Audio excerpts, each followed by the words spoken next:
Buenos días muchachos, hoy daremos inicio a nuestra última clase de la unidad 2, clase 14, enlaces intermoleculares. Antes de empezar por lo que es un enlace intermolecular, vamos a ver la diferencia también de cómo hacer enlaces tipos iónicos covalentes en su modalidad no polar o coordinados. Este es un tema que se llama tipo de enlaces por diferencia de electronegatividad. Si ustedes ven la siguiente tabla periódica, los elementos en esta tabla periódica tienen un valor, ese valor es por diferencia de electronegatividad. Acuérdense que en la parte de propiedades periódicas la electronegatividad crecía en los grupos de arriba, de abajo hacia arriba, y en los periodos de izquierda a derecha, teniendo al flúor como el elemento más electronegativo y al francio el de menor electronegatividad. Para yo saber sacar los tipos de enlace, muchas veces no es necesario, como en un iónico que digo, es la unión de un metal con un metal, no metal. Y en un covalente es la unión de los no metales. Aquí es por diferencia de su valor. Entonces, voy a dar un ejemplo de cómo se sacan las diferencias, los enlaces por diferencia de electronegatividad. Los tipos de enlace por diferencia de electronegatividad van de la mano de la siguiente fórmula que me dice que diferencia de electronegatividad es igual al elemento de mayor valor electronegativo menos el elemento de menor valor electronegativo. Para yo saber cuándo es un enlace no polar, polar o iónico, yo me voy a la siguiente recta numérica. Cuando a mí el resultado me da 0, 0 absoluto, estamos hablando de un enlace covalente no polar. Cuando me da a partir de 0.1 a 1.5, todo ese rango que tengo hasta 1.5, estoy hablando de un enlace covalente polar. Cuando a mí me da el valor mayor de 1.5, ya sea 1.6, 2.1 hasta 3, estamos hablando de un enlace iónico. Voy a explicar unos ejemplos tomando en cuenta los compuestos de la clase anterior. Por ejemplo, el cloruro de sodio. Su diferencia de electronegatividad es, me voy a la tabla y veo que el cloro tiene un valor de 3, menos el sodio, porque el sodio tiene un valor de 0.9. Recuerden que hay que restar siempre mayor menos menor para que me dé un número entero positivo. Aquí 2.1, yo me voy a mi recta numérica y localizo que 2.1 está dentro de lo que es un enlace iónico. Entonces, por lo tanto, el cloruro de sodio es un enlace iónico.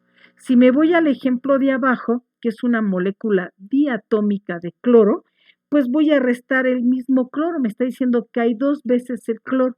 Resto 1 con 3.0 menos el otro con 3.0, porque ese es su valor electronegativo, y me va a dar 0, 0. Entonces, este lo ubico en la recta y me va a dar un enlace covalente no polar.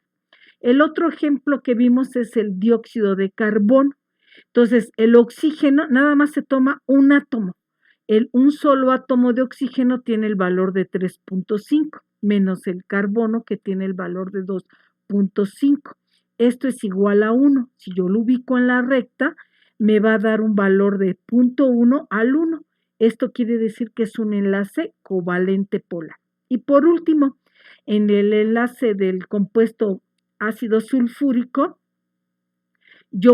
tengo 3 valores, solo voy a tomar 2 valores, el valor de mayor electronegatividad y el de menor electronegatividad. En este caso, el oxígeno tiene un valor de 3.5 menos el hidrógeno, que lo tiene de 2.1. Resto y me da un valor de 1.4. Lo ubico en mi recta numérica y se encuentra en el rango de 0.1 a 1.5. Y este es un enlace covalente polar. Esta actividad, este ejercicio les va a servir para desarrollar una de las últimas actividades que vienen en la plataforma. Ahora sí, daremos inicio a lo que son fuerzas o enlaces intermoleculares. En este tipo de enlace, las moléculas se mantienen unidas gracias a las fuerzas de atracción, cuya magnitud es consecuencia de las propiedades de la misma. En los enlaces intermoleculares no intervienen electrones como en el caso de los enlaces interatómicos, sino que se realizan por la presencia de átomos sumamente electronegativos con respecto a otros, que a pesar de haber formado enlaces reales entre átomos, iónicos o covalentes, siguen formando uniones de moléculas con moléculas. Para poder entender este fenómeno, imagínate una pareja que tiene una relación muy fuerte. La señorita Afrodita siente una fuerza de atracción por el sexo opuesto. ¿Acaso no pasa lo mismo en la vida real?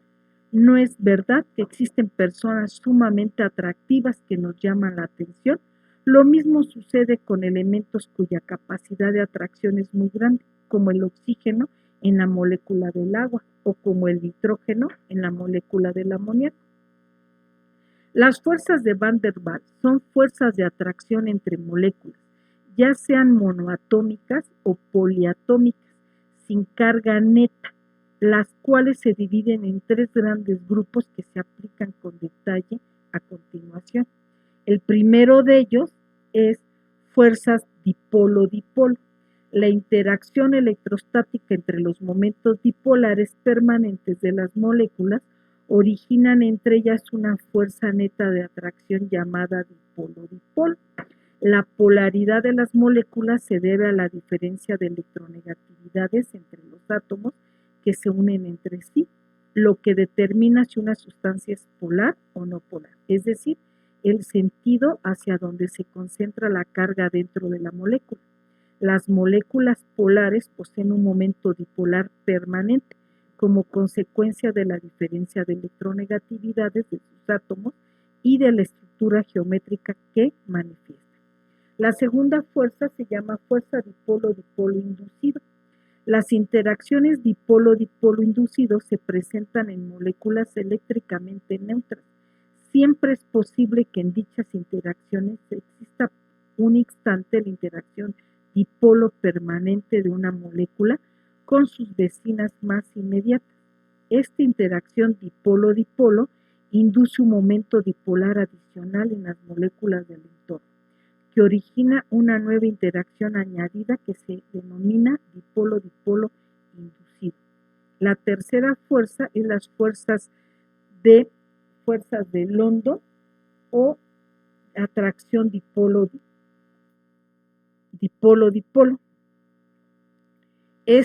Son fuerzas que causan de una debilidad que no se consideran del enlace. Son débiles atracciones de carácter electrostático entre moléculas y se debe a la formación de la configuración de cada átomo generada por la influencia de un campo eléctrico de los átomos vecinos. Estas fuerzas son comunes en moléculas gaseosas como el cloro y el oxígeno o en sólidas como el hielo seco.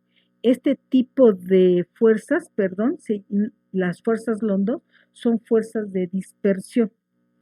Bien, un ejemplo de fuerzas de Van der Waals es, por ejemplo, se han de preguntar por qué la imagen de la clase 14 tiene un lagarto. Es un lagarto gecko. Y estos lagartos o lagartijas insectos han desarrollado en sus patas una seda que les permite pegarse a paredes y techos lisos debido a las fuerzas de Van der Waals. Estas sedas permiten que se adhieran. Ahora bien, puente de hidrógeno es un tipo especial de atracción dipolo-dipolo y quizá el más importante.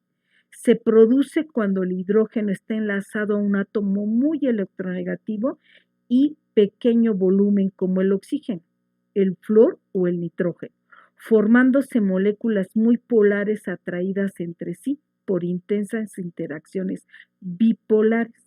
Los compuestos que experimentan este tipo de fuerzas presentan un visible cambio en sus puntos de fusión y ebullición que se reflejan en su estado de agregación a temperatura ambiente. Pueden observar la imagen de la molécula del agua Cuando hay una molécula de agua y hay otra molécula de agua y otra molécula de agua, hay una fuerza de interacción entre el hidrógeno y el oxígeno. Y así se van uniendo hidrógeno y oxígeno a lo que le llaman puente de hidrógeno. Esa unión es a lo que se le llama puente de hidrógeno. Otras moléculas que presentan puente de hidrógeno son el ADN, ARN o la estructura secundaria o terciaria de una proteína. Ellas presentan puente de hidrógeno. A continuación, te dejo las actividades de la plataforma de la clase 14.